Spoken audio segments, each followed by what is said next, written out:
Good morning, morning, good morning, morning.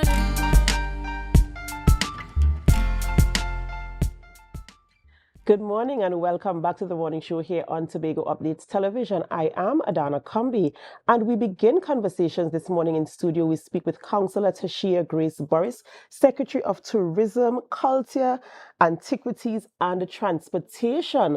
And of course, once we have the Secretary of Tourism here, we're going to be talking about tourism. Yes, we're going to talk about the budget, but tourism is a very, very important thing here on the island of Tobago. And so we're going to get some updates, especially coming out of a recently concluded trip in the Bahamas.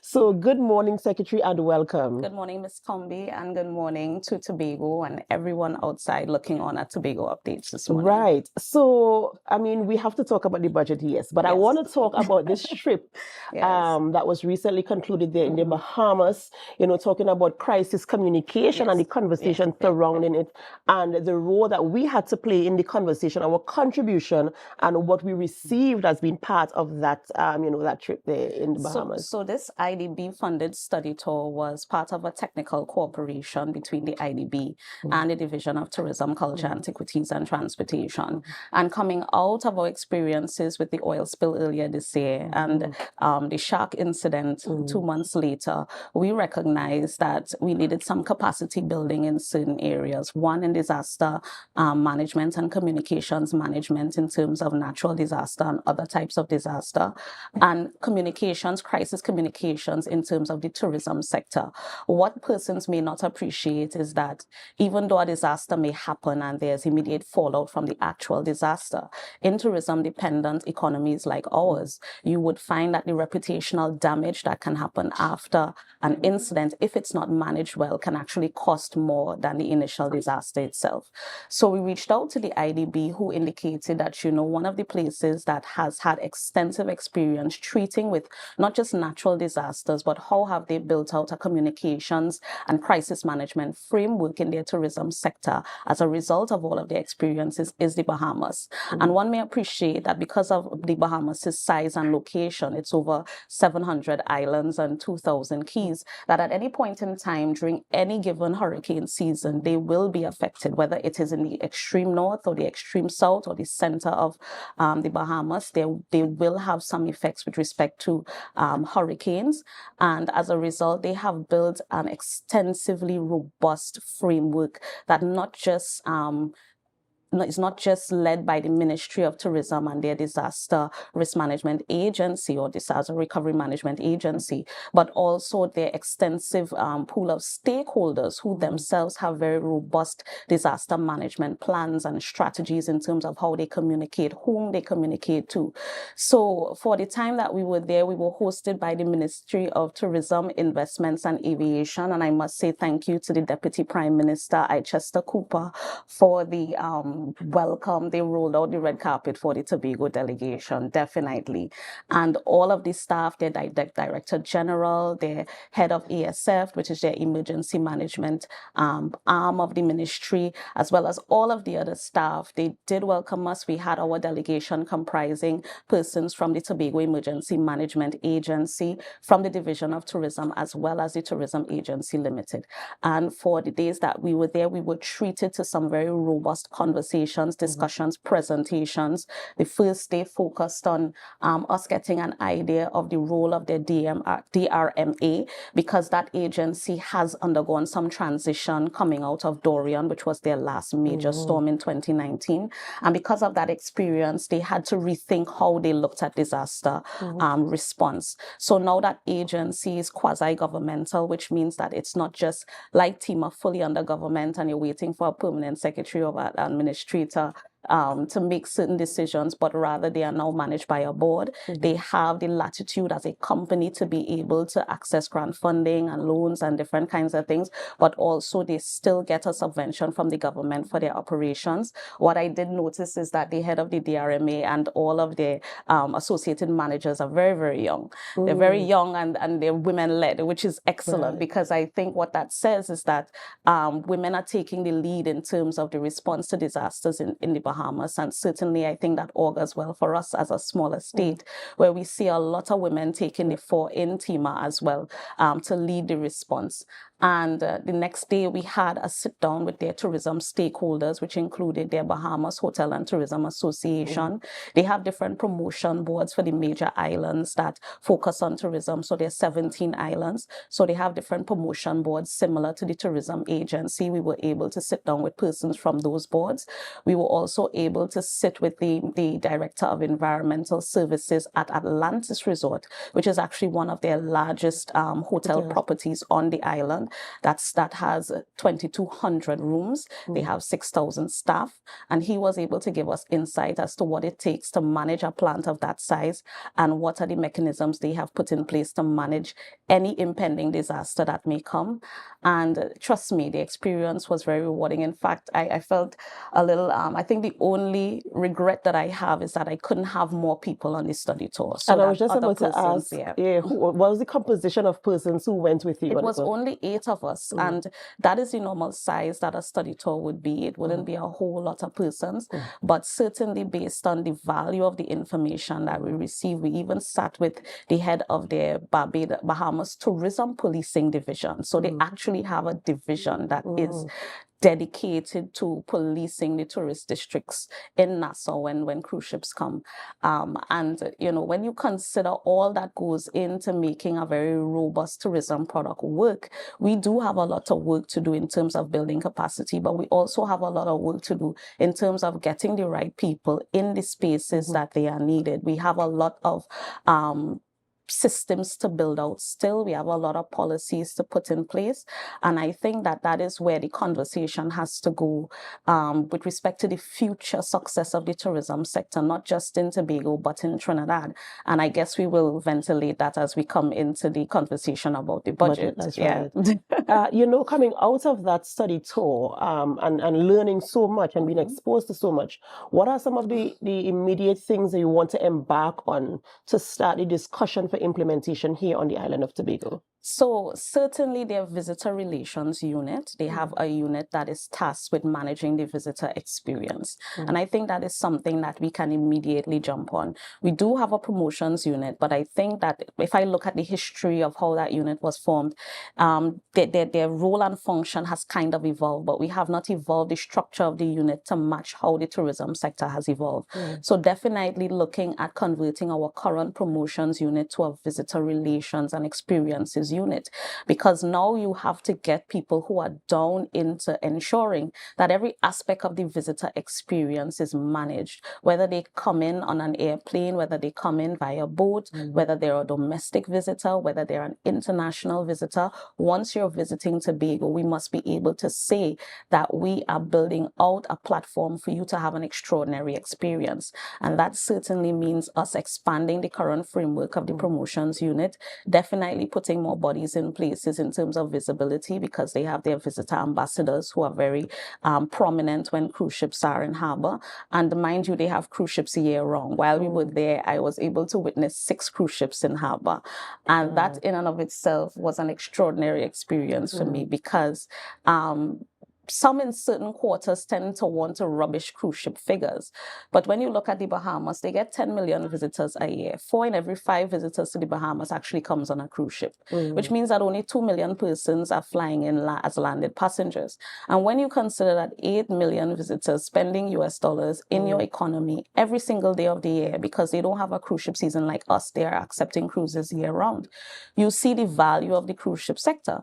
So that when we were announcing our beautiful figures earlier this year, or 100, and the minister made mention of it yesterday, the figures grew by 91%, but he failed to mention that most of those people came to Tobago. It means that Tobago has a competitive advantage that needs to be exploited. And certainly when you look at other cruise ports in the Caribbean, they have a very inviting facade. It actually beckons you to come off the ship, to see more, to experience more. And I actually waited with bated breath yesterday, because 5 hours is a very long time to listen to a throne speech. But I wanted to hear more about the development of the port infrastructure to boost those cruise arrivals. You talk about 500,000 visitors by a certain time, but how are we going to attract them? Certainly Port of Spain needs some work. Certainly the cruise port infrastructure in Trinidad needs some work, and certainly the cruise port infrastructure in Tobago also needs some work. So I definitely was kind of waiting to hear, you know, how are we going to get this 500,000 visitors you're looking at? Because 181,000 visitors is a nice number. And it means that we have the potential to attract more. So I wait for the presentations by the Minister of Tourism, whose responsibility the Port Authority falls under. And I certainly wait the presentation by the Minister of Tourism to see if I can get some details. But again, we wait with bated breath. Yes, and before we get into the actual budget part of it, you know, I want to stay a little bit with the customer experience as they land in Tobago. And, you know, sometimes I wonder, should we start the experience with ourselves?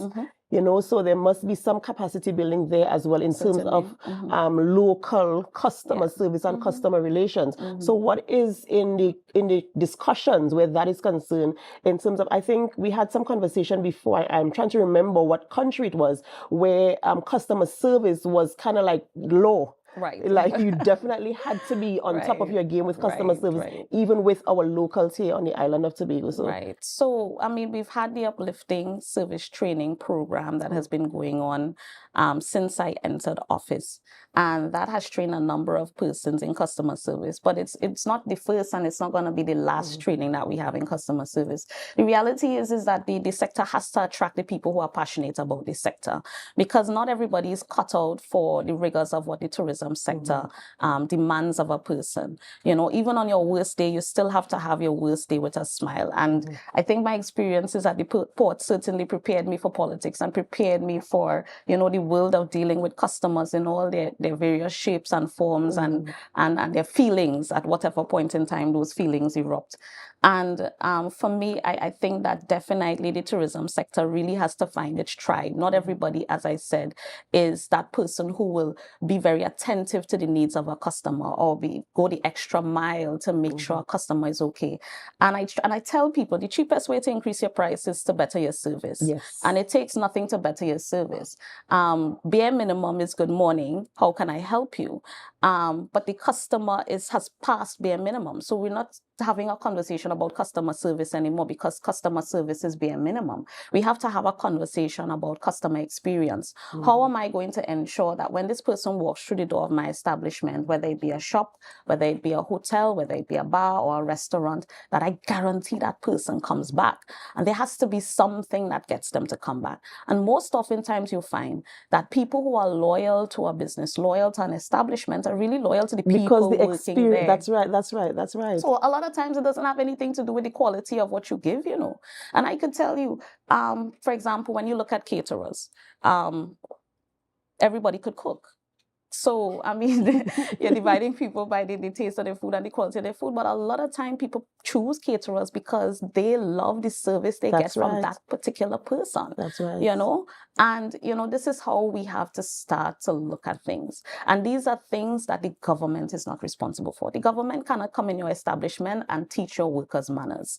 If you care about your bottom line, then you have to care that somebody can walk into your store and walk past 5 people working there and nobody offers to help them. Nobody says good morning. That is something you as an owner and a manager has to be attentive to. And we all have to up our game. We can always give better service. Even the best person or the most friendly person can still do better. That's and right. we have to do better. Because, you know, sometimes business owners will say the people not spending the money, but they are spending it where they feel comfortable, where they feel welcomed and where they feel as if they're the most important person on the planet. So we have to improve where that is concerned. Ladies and gentlemen, we're speaking with Councillor Tashia Grace Burris this morning, talking about all things tourism here on the island of Tobago, and of course, talking about that trip there, the study tour in the Bahamas, and all that was learned there, and the things that will be implemented on the island of Tobago in a phase-by-phase basis. Of course, we can't do everything in one day, but it will be done.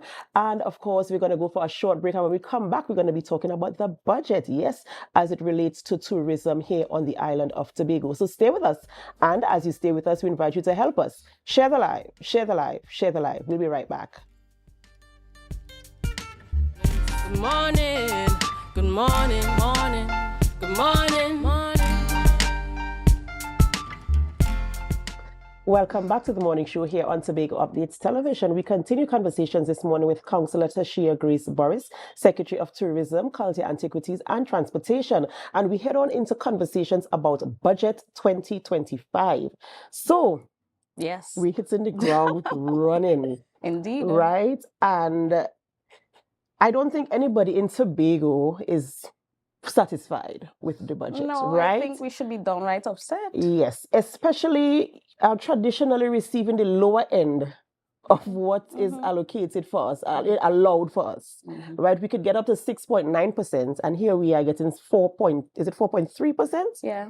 Of the Still national pie. Down in the bottom there. Right? Yes. And just last night I was thinking, how do we divide and determine that we could only get 6.9%? What is the comparison for all the other parts of Trinidad? Do you say so San Fernando gets 2%? Do you say how? Well, I'm wondering. how is the division done? But anyway, nonetheless, here we are with our 4.3%. Yes. And the minister talking about the tourism in Tobago. We're going to increase the number of flights coming. They're going to give Caribbean Airlines allowance to get more aircrafts and do all of these types of things for Tobago's tourism, right? When we are still struggling with ensuring that I can go to Trinidad if I need to get some type of service, or somebody from Trinidad can come across to Tobago on a four-day weekend and get back home in time for work the following day. That's just basic stuff. No. Right? Bare minimum. That's just basic stuff. So, as the Secretary of Tourism and sitting, listening to the budget presentation yesterday and the allocation and the things that were spoken about tourism, how do you feel about what was presented and what do you require at this point in time? So for me, I believe the budget is anti-Tobago and anti-development. And I say that without fear of contradiction, because here you have an administration that has been trying its best to manage post-COVID. And everybody likes to talk about the impact of COVID, but they don't understand that one of the things that happened after COVID is the price of everything went up. So you're talking about the same money that was allocated to the THA pre-2020 is being allocated to the THA post-2020. And somehow we are supposed to do the same amount of things that we could have accomplished pre-2020.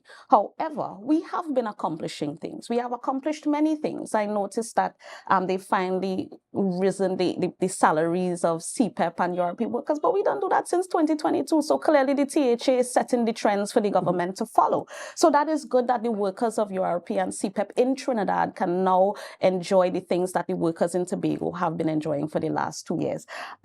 But the response is okay, we find they're doing too much, so let's mash some bricks, so that they cut in the development program, because I want people to not focus on the recurrent expenditure. Think of recurrent expenditure as money that we have to spend for things we have to use. So we have to pay salaries, we have to pay rent, we have to buy toilet paper, we have to pay for water, we have to pay for internet. So looking at the recurrent and saying, oh, Tobago got 2.3 billion in recurrent, that is the cost of running the Tobago House of Assembly as an institution. That is not the cost of developing the island of Tobago on par with the island of Trinidad. And when we talk on par, we have to talk, how is it that you can come to the conclusion that an economy like Tobago that was not thriving before COVID now has gone through a pandemic? We now have to jumpstart the economy. And in order to jumpstart the economy, we need to make the investments that are required to jumpstart the economy. So let's come to tourism. I listened to the minister and it was difficult. I mean, 5 hours is a long time. Tobago left the group chat very early because I clocked out at different points in time. Because honestly, I really feel sorry for the population that we had to sit through, 5 hours of a throne speech, because what he did was essentially talk about everything that the government has done in the last 10 years. And so we didn't come here for that. He could have sent Tobago's allocation in an email. He could have made a TikTok and it would have been, easier for us to be able to digest. We didn't have to go through all of that. But All of that was said. You talk about tourism and the focus on tourism, but yet still your allocation for the Ministry of Tourism is the same 315 million that they spent last year. So where is the added investment in the tourism sector at the level of the Ministry of Tourism? You spoke about the fact that we have to enhance our marketing initiatives, but the Tourism Trinidad has been allocated the same $17 million as last year. Where is the investment in more marketing or expanding our marketing reach to new markets like South America? Because now you talked about us having direct links to the Spanish market, for example. The Tobago Tourism Agency, 42 million, same money as last year. So where is the investment you talk about? Where's the focus you talk about? It's just a lot of empty calories. A lot of the words were just empty calories, because there is nothing that says to me that this government's policy involves tourism in a big way. When you even look at the breakdown of the budget, Ministry of Tourism is not even mentioned. You talk about money for security, money for health, money for education. Tourism is nowhere in the conversation. And for me, I'm just simply tired of governments, of the Minister of Finance paying lip service to the tourism sector. Where's the Tourism Regulatory Authority that should have been enacted alongside the marketing agencies to really drive growth in the sector? Where are the incentives for smaller operators? We talk about building big hotels. Okay, fine. Yes, this strategy has to be balanced. We need to attract some larger hotel developments, definitely. But not at the expense of the smaller ones, not at the expense of building those in the sector who have been in the sector for a number of years and who have been struggling to stay afloat in the sector. Where are the incentives for these people? Where are the incentives for the people who want to enter the sector? Where are the updates to the Tourism Investment Act? What about the conversation surrounding the Foreign Investment Act? And for me, you just need to change one line in the law.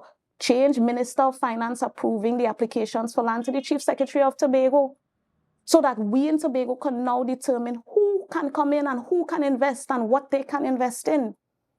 This power can no longer reside at the level of central government, because if it's left to them to develop the tourism sector in Tobago, all we will hear about is a 5-star hotel and an airport that could hold 3 million people. Where did people coming from?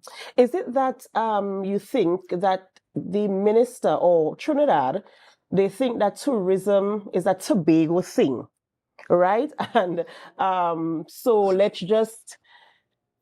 I'm not even sure how to articulate, because I mean, tourism is very important to us here on the island of Tobago. We are very, very heavy on tourism here. That is one of the things that kind of keeps us afloat on the island of Tobago.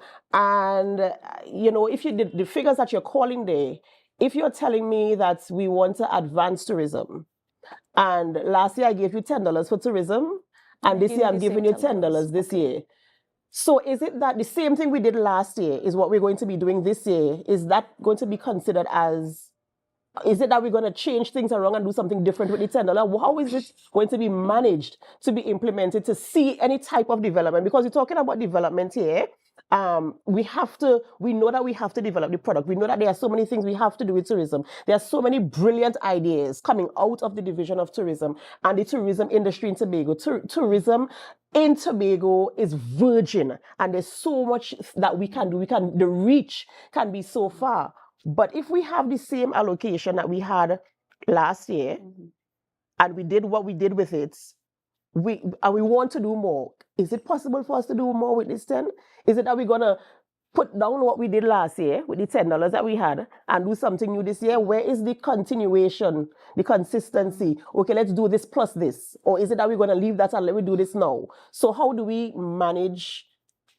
Is this working? What is the time frame to see? You know what I'm saying? So you know what is disheartening is that Tobago has to take its 4% and manage and move on. I'm using his words, manage and move on, right? And when you see the kinds of monies being allocated to projects in Trinidad, and it's not like if by any stretch of the imagination we're asking for the same amount of money. We're asking for the amount of money that is a fair share of the national budget that is in law, that is there, that should be adhered to. That's one. And two, recognizing that the developmental needs of the island and the people of Tobago require attention. And you know, as you're saying this, right? If you're saying fair, Trinidad and Tobago has 1.2 2, 3, 4 million 4 million just people, about. right? So here you have a budget, a national budget, and this budget is supposed to benefit all of us equally. Am I right or am I wrong? You're not Equally. wrong. So Tobago has 60,000 people and we're increasing in numbers rapidly, right? So how do you determine Tobago will get 4 point something? Are you considering the people, the needs of the people, the need for development, the need for advancement, the need for progress, the social needs of the people? No, How none of that is part of the conversation. Clearly, I sat and listened to a budget that for all of 4 hours and 45 minutes spoke about building Trinidad. And this comes back to how a central government in Trinidad sees Tobago. It comes back to how some people in Trinidad view Tobago, that we're a burden. We're a burden on the treasury. We are a thing to be taken care of.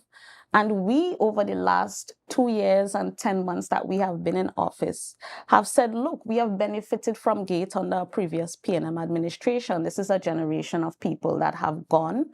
We have studied, we have come back home, and we are simply saying that we want to be here to help build a better Tobago. So if it is that you do not want to give us more money, and that's fine. I mean, if you feel that the money belongs to you and you only want to give us a little bit, that's okay. For me, though, give us the opportunity to seek alternative sources of funding.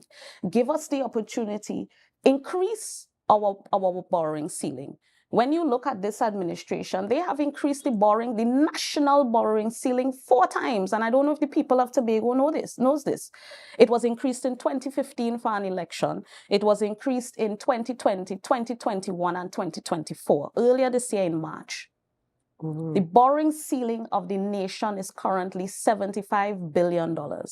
But at no point in that time, in that conversation, did somebody say Tobago should be allowed to borrow more. Because the reality is that you're going to give us 4.3%.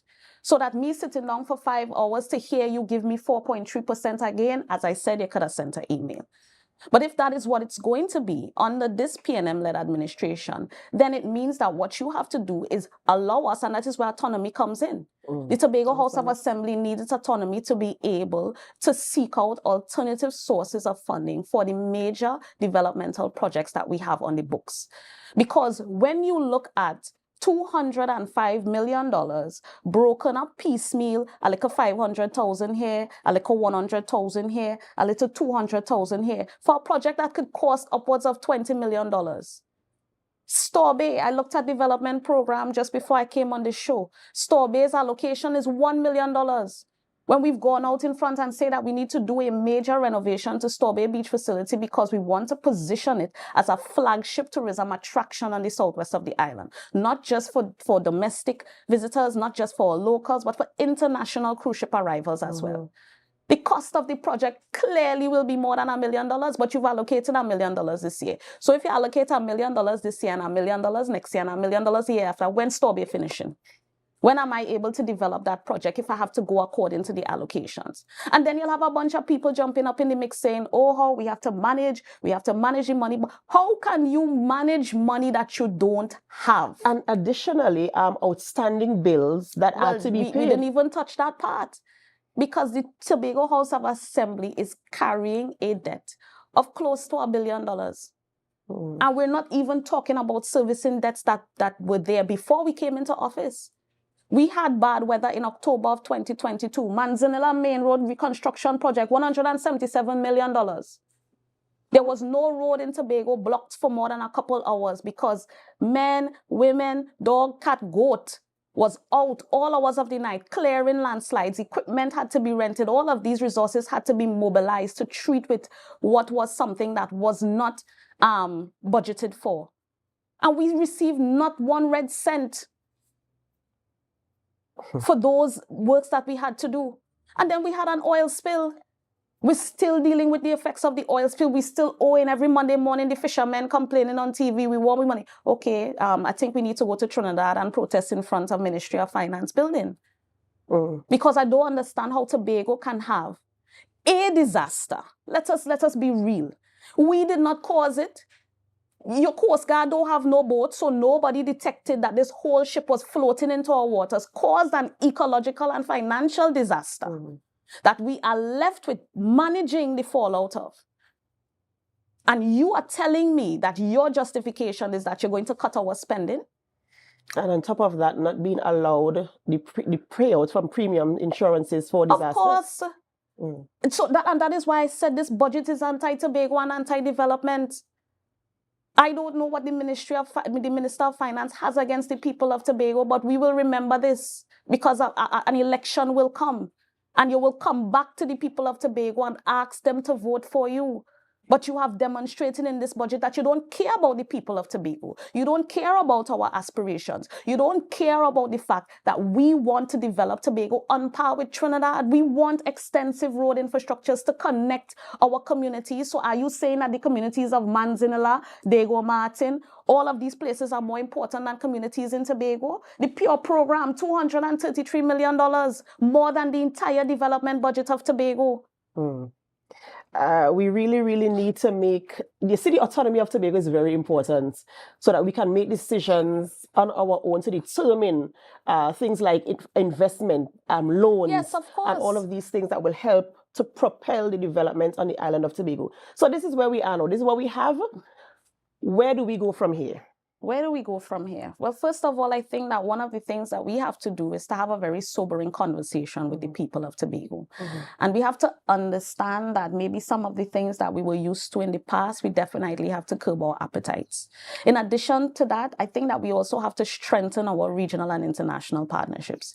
Every time I travel on behalf of the Tobago House of Assembly, it's not just for the conference or whatever it is I'm going to, but I'm seeking out these partnerships, these international agencies, these regional partnerships with these governments that can assist the Tobago House of Assembly. And these things are important to us. And it's a reason why we have taken so much time to build relationships with all the members of the diplomatic corps, build relationships with external agencies like the IDB and the EU, because they have grant programs that can support some of the programs that we have on the books that we just simply don't have funding for. We also have to get aggressively behind this autonomy push. And the people of Tobago have to lend support for that. It's not just about somebody waving a flag in your face and say, okay, all I can get 8%, but getting the 8% at what cost? At what cost? We have to examine the length and breadth of what is being proposed, so that it is not given with one hand and taken away with another. That we understand that right now, Trinidad is monetizing marine resources in the exclusive economic zone of Trinidad and Tobago. Yeah. And if you want to define Tobago in a document, then you need to define Trinidad in a document, and we need to define how we're sharing those resources. Because the reality of it is, if I grow a mango tree in my backyard, any mango is mine?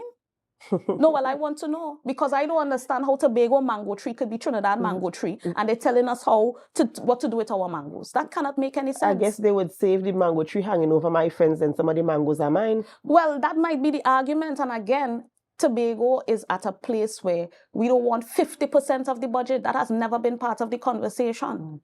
We are not asking a central government to bust all the oil revenues down in half and give Tobago 50% and let Trinidad make do with 50. No. No unreasonable request. We have never made an unreasonable request.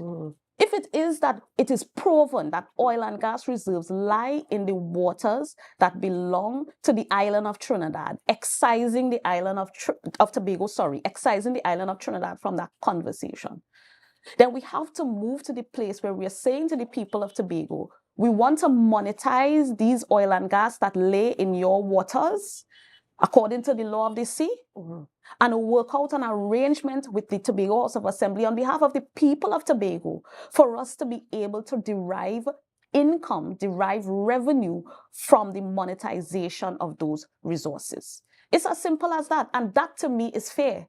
And until the central government wants to treat Tobago fairly, we will always sit down. As long as the Minister of Finance is the Minister of Finance, we will sit down for 5 hours for him to again say something he could have sent me in an email. And then the Tobagonians will walk away disappointed. We will walk away angry. We will walk away continuously confused. And there'll be those of us who will come to the media and come to the people of Tobago and say, it's because of mismanagement. Well, yeah, you all mismanaged the money before we came in. We are cleaning up your messes still. And that is something that they forget. They left a huge mess for us. A huge mess. But then you expect us to come into office and wave a magic wand, wipe all the debt off of the books, and still able to progress the island with money that is not worth as much today as it may have been 5-10 years ago. Absolutely, absolutely. Ladies and gentlemen, we're speaking with Councillor Tashia Grace Burris, Secretary of Tourism, Culture, Antiquities and Transportation, as we speak about the budget. Of course, some very salient points coming out here in the conversation this morning. And most importantly, that discussion about autonomy for Tobago that will enable us to make decisions as it relates to things happening here on the island of Tobago. Thank you so much, Councillor, for coming in this morning and sharing. I feel the passion and I really feel you this morning, and I feel your disappointment, but I know that you are resilient. Very much so. so. I am, I'm looking forward to seeing how you are going to manage, manage what... I've moved on already. Right. We will manage, and I could tell you that not only is God on our side, I wholeheartedly believe that, but I think the people of Tobago are behind us. And I think it's for us to just put our heads together to see how we can make do, but also drive revenue generation on the island, seek out the mechanisms for us to increase the amount of revenue that we collect, so that we can continue to do the good work that we have been doing. Absolutely, absolutely. Thank you so much for gracing us. Ladies and gentlemen, we have to go for a short break before we continue conversations. And before we go, of course, we invite you to help us. Share the live, share the live, share the live. We'll be right back.